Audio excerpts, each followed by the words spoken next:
ย้อนนับย้ำพระราตราสังฆาชาพมุนที่วิสิตาธรรมะเจ้าคู่มายาสิงดาสักคู่ลงปังสังฆาชาทั้งเส้นและตะขาเขาทั้งเส้นในวันเมื่อไหร่เนี่ยเป็นวันลื่นสุดวันติกปังวิปัสสนาภาวนาออกกรรมที่17วัดพนัตตาหนองเขียววันที่11เดือน3ลอง10คำปีพุทธศาสนาทรงแห่ง569ปีคริสต์ทรงแห่งบ่ายสาโอกในข่าวต่าง10วัน11วันเนี่ยเขาเลยมาเรียนรู้เนาะมันเป็นปริยัติและเลยจังกรรมปฏิบัติมันเป็นปฏิปฏิบุญดาเดฮอดถึงปฏิเวทะเนี่ยเป็นพรหลีโภเป็นนิพพานเมื่อนังไรฮอมาวันดังสุดมันหุบยอขึ้นอันไรฮอมาพระบรรเจ้าฮอไว้ว่าในศาสนาในดียองดีอ้ามนะอันอัมยามมีมานึงได้เป็นสร้างเนี่ยนึงได้เป็นในศาสนาในมีการเฮ็ดการสอนกว่าเป็นตอนมีการจ้างกรรมกว่าเป็นตอนมีการปฏิบัติกว่าเป็นตอนอัมเสว่าที่ไรเข้าถึงอรัตตโภคำซื้อได้บอกว่า เขาไล่มาเห็นผู้สอนถ่อมถามต้องวนเขาเลยมาเหตุการณ์เรียนรู้สอนถ่อมถามต้องวนอันนี้เป็นปริยัติเขาก็เลยรู้ว่ายาเขาเลยเห็นสังคมเขาเลยเห็นสัจจะสี่เบิ้งมันมีสังแดงมันมีมากลาง8เบิ้งมาอังกา8เบิ้งเลยเพราะว่าอริยมักอังกา8เบิ้งเนี่ยมักมีอังกา8เบิ้งเลยนะเขาก็ถ่อมยืนอยู่วันว่ามีสมาธิที่สมาสังกัปปะเนี่ยเป็นปัญญาอ่อนโหน้ำหน้าเสียเหตุการณ์เนี่ยเขาอ่านกันพึกอยู่กวนวัน8 ชั่วโมงเนี่ยอันนี้เขาเลยมาเหตุการณ์ปฏิบัติไปซ้อมเสียงดังออกบนดังตุกขะอันน้องว่าเสียงดังสายกลางนั้นเขามาเหตุการณ์ของเขาปุณดาเด เลยจิ้มโดยเนาะอันเป็นอันลียองอ้ามหลงอย่างเปิงหนึ่งนั่นก็เป็นอายาสะในศาสนาในมีอายาสะอันแล้วเนี่ยเป็นวิมุตติเนี่ยวิมุตติเนี่ยเขาเลยลาดมาอย่างวิมุตติเนี่ยมีหาเนี่ยเขาเลยลาดมาอย่างตอนเด็กเขาถึงวิมุตติเนี่ยเขาก็เลยลาดมาอย่างเมื่อหนังกัน เมื่อหนังอันนั้นเลยถ่อมได้ยินอยู่กูเข้าเนี่ยพวกเด่นน้ำตาลเนี่ยพวกเขาหมดถ่อมเนี่ยถ่อมกว่าที่ดิกเนี่ยพวกถ่อมกว่าเนี่ยเขาเสือของเสือเนตรายะดิริยะเนี่ยพวกเสือผมส้มป่อมาอันนั้นปราโมทอิติป่อมาปัสสัทธิป่อมาสุขะป่อมาสมาธิป่อมาตั้งหาอันนี้ป่อมาเร็วกันไปเลยเขาเสือป่องเสือเนื้อทำตรายะเนี่ยเขาสังหันทำตรากว่ามือพอมาตึกถอมนั่นอยู่เนี่ยอันนี้เป็นอันดียองอ้ามนะในศาสนาพระบรรเจ้านะเนี่ย เพราะว่าเหลือเสนันสมีสังดานมียตนาอันดียองอ้ามว่ามียตนาหลงนำหนาเนาะมีหลายเสื้อหลายเปิงเมื่อหนังเอาตียาวๆมันก็พอที่ปักขียะทำเนี่ยอีกทำเจ้าอริยะวินเขานิพพานเลยนั่นนะอันประมวลเที่ยวแดงไว้นั่นอันนั้นนะเป็นธรรมอันมีการขันยานะในศาสนาในเนี่ยอันนั้นอะไรมาพึกอยู่ที่ไหนก็พึกจอมเอาดีกวางมันได้พึกจอมโพธิปักขิยธรรมเนี่ยมีสติปัฏฐาน4สมปัฏฐาน4อิทธิบาท4อินทรีย์5พระ5โพชฌงค์7อริยมรรคอังกา8เบิงเลย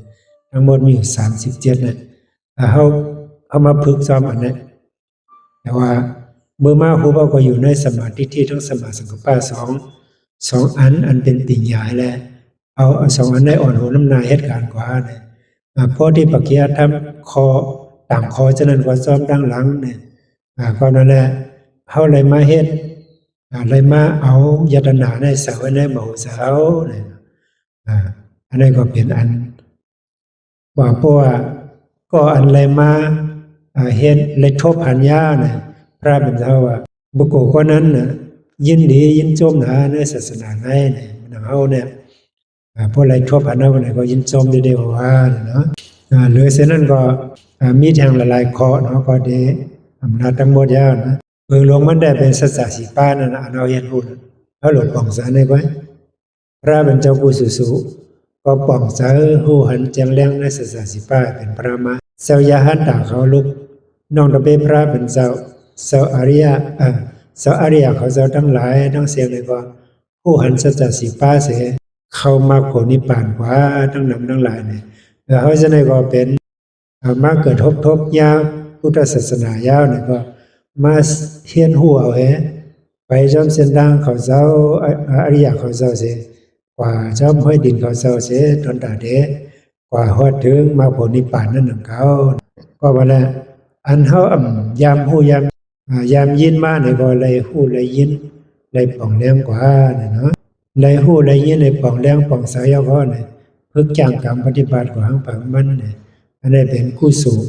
อันลีหนายาวในจัดปันเพราะว่าเฮายามเดียวนั้นเนี่ยพระเป็นเจ้าว่าตั้งฮู้อันเหลอเป็นตั้งฮู้ในทุก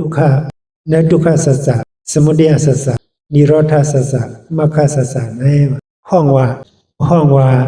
อวิชชาเนี่ยนะตั้งฮู้อันเหลอเป็นตั้งฮู้ในทุกขสัจจะสมุทัยสัจจะมรรคสัจจะนิโรธสัจจะมรรคสัจจะสัจจะสี่เปิงในห้องว่าอวิชชาอย่างกันในสมภพว่าแต่ว่าตั้งฮู้อันเหลอเป็นตั้งฮู้ในทุกขสัจจะสมุทัยสัจจะนิโรธสัจจะมรรคสัจจะในห้องว่าวิสาเนาะวิสาทั้งปัญญาเนี่ยเป็นอันเดียวกันปัญญาเนี่ยเป็นวิสานั่นน่ะก็บ่ได้เฮาจะได้มาพึกคู่มีวิสามีปัญญาจนตาเด่นรับหมดแต่อวิสาอันนำหูมหันอันนี้ถ้าเฮาเลกว่าเลมากเนอะสาหกขุมให้เนี่ยอันในห้องว่าอวิสาเนี่ยอวิสชาเนี่ยซ้ำเป็นเงาหลงบนมดนะเป็นเงาของอัตตานะอนัมโหเนี่ยเป็นเงาของอัตตานะเป็นเงาของกิเลสของทั้งหลายเนี่ยเพราะฉะนั้นแหละเข้ามาพึกกรรมนั้นตอนตาเนี่ยถอนแปดหักแปดเงามันนะหักเงาของอัตตากิเลสทั้งหมดนั้นเขาก็มาเฮ็ดคู่กันเลยเพื่อปฏิบัติเอาปัญญาสมาธิที่สมาสังกัปปะหันทุกข้าเสียแล้วเอาสมาสังกัปปะว่นวางแบบเหตุทุกขะอัตตะและอวิชชาจากกว่าทั้งเสียงฉะนั้นเนี่ยเพื่อกันอยู่นี่นะเพื่อกันต่อพอเดี๋ยว10 วันลีมีพยายามกันในเราว่าเป็นกู้สู่ของเขาเป็นมังกรของเขายาวนะเมื่อหนังอันไล่ลาดมานั่นก็มังกร30 ปลาย 8นะหนึ่งนะเขาเข้าหาเฮ็ดก็ก้นหลีนั่นจ้าก้นหลีนั่นเป็นพระก้นหลีนั่นมันมีก็มีหลายหลายเบิ่งครับอันหลีที่สุดก็เป็นเสียเขาชาวครูบาอาจารย์เนาะอันจีในเส้นทางออกพ้นทางทุกขะจีในเส้นทางในป่านะเป็นปัณฑิตานะเสวนาจะพาลานังปัณฑิตานันจะเสวนาปัณฑิตานันจะเสวนาเฮอเข้าหาคนหลีคนมีทางหูบัณฑิตนั้นคนมีทางหูนะคนดีคนมีทางหมอหูเสร็จแล้วมาเข้าหาครูบาอาจารย์มาดิจอเห็นหูทำตราจะไหนบอกว่าเขาหูจักเข้าหาคนดีคนมีทางหูจีนในทางปากในทางเขาอ่อนกว่าถึงดีสุขากัดเย็นนิพพานอันนี้บอกว่าเขาเฮ็ดก่อคนดีนะเข้าหาคนเป็นเงาเตะมันน่ะดาเดไปอาจจะได้ป้าไปก่อนถึงดีย่อหมายเสร็จแล้วเวแปดคนดีคนผู้สังกันน่ะคนนั้นผู้สังว่าคนนั้นเป็นปัญญาทุกข้าวนั่นน่ะเดี๋ยวก่อนอันนั้นเป็นมังกรโลข้ามกว่าเซกว่าที่มังกรข้อที่31 เนาะทั้งหมดมี38 31เนี่ยมาตะโปจะนั่นจ้ะตะโปจะเนี่ยบอกว่าคัดเสาเฮ็ดการเผากิเลสเนี่ยความไทยว่าทำความเพียรเผากิเลสเนี่ยนะเอามาคัดเสาเผากิเลสานั่นนะกิเลสาเป็นอัตตานะเขาอ่านกันเผาทั้งวันน่ะเอาอนัตตาเผามันอยู่นั่นเผาหรือมันอยู่นั่นนั้นบอกว่าคัดเสาเผากิเลสานั่นนะอันนั้นก็เป็นมังกรอันสูงสุดของหลวงอันหนึ่งนะแล้วก็ได้มาสั่งแท้เลยพระมัจจริยันจะพระมัจจริยันจะบอกว่าพระบรรจโหว่าเตรียมมาจริยาโน่นนะเส้นดังมักอังกา8 เปิงได้เนี่ยเป็นธรรมจริยาของภิกขุผู้หันไพ่เกิดแก่เจ็บตายทั้งเสียงยาวเนี่ยก็นั่นนะอันเอามาพึกกรรมไปจอมเส้นดังมักอังกา8 เปิงได้บอกว่าเขามีมังกลาลงอันสูงสุดข้อดี32นั้นยาวนะก็ได้มาทางมังกลา30ไปอริยสัจจณทัศนังเนี่ยไลหันสัจจะการไลหันผู้หันสัจจะนั้นเป็นมังกลาอันสูงสุดพระมหันสมาธิเที่ยวตัวไว้ที่ทุกขาสัจจะข้อที่สมาสังกัปปะก็บนวางเป็นอัตตามักอังการเนี่ยก็เหตุการณ์กว่ากูคอนะเดี๋ยวสมาธิที่สมาสังกัปปะต่อถึงสมาสติสมาสมาธิเหตุการณ์จอมกันกว่าเมื่อเร็วกันกว่ากูอันนั้นบอกว่าเอามาเหตุการณ์อันเป็นมังกรสูงสุดเดี๋ยวหลงข้อที่33ในหนังเขาเนี่ยเพราะว่าเอาเหตุการณ์ในยอดโตกว่าสัจจะสีหันสัจจะสีเปิงสีป้าจอมหนังอันเป็นเตมิเตยาวปอมาในมโหสาวหันแจงแรงมาหังบัญญาเนี่ยว่าข้อสุดท้ายตะโพจะปรมาจริยายันจะอริยนิพพานะสัจจิกิริยานิพพานะสัจจิกิริยาจารย์นิพพานะสัจจิกิริยาจารย์เนี่ยบอกว่าเหตุนิพพานนั้นแจงแรงมาแจงมาเนี่ยในใจเขานั้นพวกหันสัจจะสีป้าก็นิพพานก็แจงแล้วมากโสดาปฏิมาเกิดโสดาปฏิโภเกิดเพราะไหนก็มาเกิดโผเกิดเพราะไหนก็นิพพานนั้นก็แจงแรงออกมาในใจเขานิพพานนั้นบอกว่าเย็นเนี่ยดับเย็นเนี่ยอย่างรับอัตตารับวิจิกิจฉารับศิลปตาปรามาสรับหมดกว่าเสียงกว่าเนี่ยบอกว่าเย็นดับเย็นนั้นเป็นนิพพานเป็นภพก็มาแล้วอันนี้ก็เป็นมังกรอันสูงสุดลงยาเนี่ยนะอันนี้เป็นเรียกว่าเป็นเหตุมันนะก็ในผลนั้นเป็นใจอื่นผลนั้นเป็นมังกรข้อที่6 7 8ข้อมังกรที่35 36 37 38นี่เป็นผลมันเนี่ยพุทธะโลกะพุทธะโลกะธรรมหิจิตตังนักกัมปติอันนั้นบอกว่าจะเขาเกิงมีสังมาตุ้มเตอร์ก็มเกิงเปิ้นลาก็มเกิงเปิ้นยองก็มเกิงสุขทุกข์ปอมาก็มเกิงไรรู้สูงกว่าเสียเปิงก็มเกิงอันนั้นเกิงมันอยู่นั่นใจนั้นเกิงกว่าเกิงมาเพราะเป็นผู้ดูเสียนในพวกไรหูหันทำดรามไรเสียงในทำดราวันนี้มันเด็กเกิงกว่าเกิงมาพอโลกาธรรมเนี่ยมาตุ้มเตอร์ใส่วันไหนมันเด็กเกิงกว่าเกิงมาเนี่ยมันเด็กเป็นเช่นนั้นเนี่ยเพราะว่าหันทำดรากว่ายาเนี่ยมันเกิงยาเนี่ยนะอันนั้นก็เรือเส้นนั้นก็ปอกมาสังเกตเนี่ยอโศกังเนี่ยอโศกังเนี่ยก็มองเสยเศร้ามองเสยนั่นว่ามีเสยกัดเย็นอยู่กับเศร้ามองเสยกัดเย็นอยู่นั่นนั่นเป็นอโศกังนะ อันนั้นก็ทั้งอันนั้นก็เป็นมังกรอันนั้นมาดังวิรัชังนั้นบอกว่ากิเลสนั้นมันเสียงกว่ามันหายกว่าเขมังเนี่ยบอกว่าฮอดดีเขมาอันนั้นเราย้ำยินออกว่าเขมาว่าก็ติมมีเพดิหลอดเพนั่นเพเกิดเพแก่เพเฒ่าเพเจ็บเพตายในป่นหลอดได้อันนั้นเป็นผลมันหมดเนาะเป็นผลมันหมดอันว่ามันน่ะพวกเขามาถึงผลมากกันนะพวกเขาอะไรมากเลยโผว่านะเขาเด็กเข้าถึงผลดีนะพวกเขาถึงโผดีนะก็เมื่อละ30 ปลาย 8นั่นก็อยู่ในตัวเขาเนี่ยมีอยู่ในตัวเขานะเต็มทนเนี่ยก็เพราะฉะนั้นแหละเขามาอ่อนกันไปจอมเสียนดังเดเฮหันผู้หันสัจจาลงสีเปิงสีป้าบุญดาเดลหลอดเดลรับหมดเป็ดอวิสารับหมดเป็ดอัตตะโลภะมานะ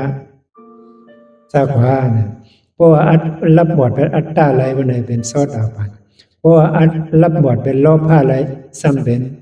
อนาคาเนี่ยเพราะว่ารับบทเป็นหมาหน้าอะไรโหมดังกิเลสทั้งเสียงดังลม10นั้นเนี่ยมันก็สังโยชนะ10นั้นเนี่ยอันนั้นเป็นยาหันตาเพราะว่าถึงกว่าที่เป็นยาหันตาเนี่ยก็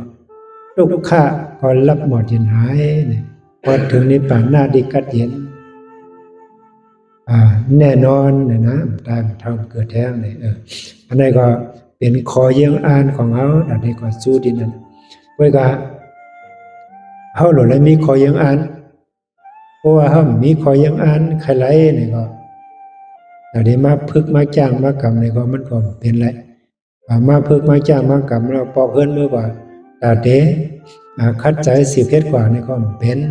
เพราะมีขอยังอ่านก็ได้เขามีขอยังอ่านไว้ขอยังอ่านใครพ้นทุกข์ใครหอดถึงนิพพานที่กัดเย็นทำตายเกิดแท้งก็ไปเลยอันไรหอลาดมาเนี่ยก็ถอนมาอยู่กูคำเนี่ยเจ้าครูมายาสิงตาพอลีเจ้าครูลงปังซอปนาพอลีลาดลองเสวงก้ากำน้ำลองเจ็บลองแก่ลองเท่าลองตายลาดเขาบ่เสวงก้าเขาบ่อิ่มเบื่ออิ่มสารในการเกิดเท่าเสียตายเนี่ยเขาก็เขาใช้กันกูโคนอยู่ยาเนี่ยเนาะก็นั่นแหละอันเดินรอบลื่นมันได้สัตว์ปนมาเฮ็ดไว้สัตว์ในสั่งเป็นไหนเนี่ยนะสัตว์ในเฮ็ดถาสัตว์นายังแค้นหนาเมื่อป่นมาเฮ็ดไว้เมื่อในสังเป็นไหนเมื่อในเฮ็ดทาเมื่อนานยิงแค่นหนาอันนี้วนโดยนะกำแนนสัตว์ป่นมาเฮ็ดไว้สัตว์ใน10 เฮ็ดขวาอุนตะตุกลับหายตายเกิดแท้งเนี่ยนะสัตว์ป่นมาเฮ็ดไว้เฮาอันมันนั่งอยู่ในนี่ก็เบิดสัตว์ป่นมาอะไรเฮ็ดไว้เสลองเสตังตาหน้าศีละภาวนาเขามีเสื้อพันมันไว้ก็เบอร์เขามีเสื้อพันมันไว้แล้วเนี่ยถึงมาสัตว์ได้เนี่ยเขาก็เลยมาทบได้มาถ่อมยินตราอันซื้ออันใส่มันอันพอมุนเที่ยวอะไรเอาคอสั่งสอนทำพระเป็นเจ้ามาปืนเพมาจี้หมอกเส้นด่างในเขาเนี่ยเขาก็เลยถ่อมยินจะได้ป่องเสือไปซ้ำเส้นด่างมันเจ้าเนี่ยอันนี้บอกว่าสัตว์ปนมานั้นเขาเลยเฮ็ดไว้เอานะเฮ็ดไว้สัตว์ในซ้ำถูกเลย10 เพชรกว่าเนาะติ๊กๆนะคุณด่าทุกรับหายคุณด่าทุกข้ารับหายคุณด่าปนดังทุกข้าว่าตายเกิดแท้งตายเกิดแท้งนั้นเป็นนิสังเป็นอมตะจังซะเป็นนิพพานจังซะนั่นน่ะอันนั้นน่ะตามเกิดแท้งนั้นเป็นอมตะบนดาวฮอดนิพพานเตรียมท่องตามเกิดนั้นน่ะเอาไว้แล้วสังโลภลื่นว่าสัตว์ปนมาเฮ็ดไว้สัตว์ใน10 เพชรกว่าอุนตะทุกลับหายตายเกิดแท้งนี่เขาต้องกันไว้นะว่าได้รู้นั้นสัตว์ปนมาเฮ็ดไว้ ศาสตร์ในสืบเพชรกว่าอุนตาตุกลับหายตายเกิดแท้ก็เฮิดยอกีตะกาก็ตั้งเสียงนานกลางเสมุมองต้องดาใครใครเป็นเนาะใครฮอดถึงใครหันสัจตราสีเบิ้งเนี่ยใครฮอดเข้าถึงมรรคผลนิพพานเนี่ยก็นานกลางเสกูก็มุมมองต้องดาใครใครมีใครเป็นนั่นเฮาเป้ส่งเต็มทนนางกลางเสมุมมองกูก็กูปนเสียกรรมเลยได้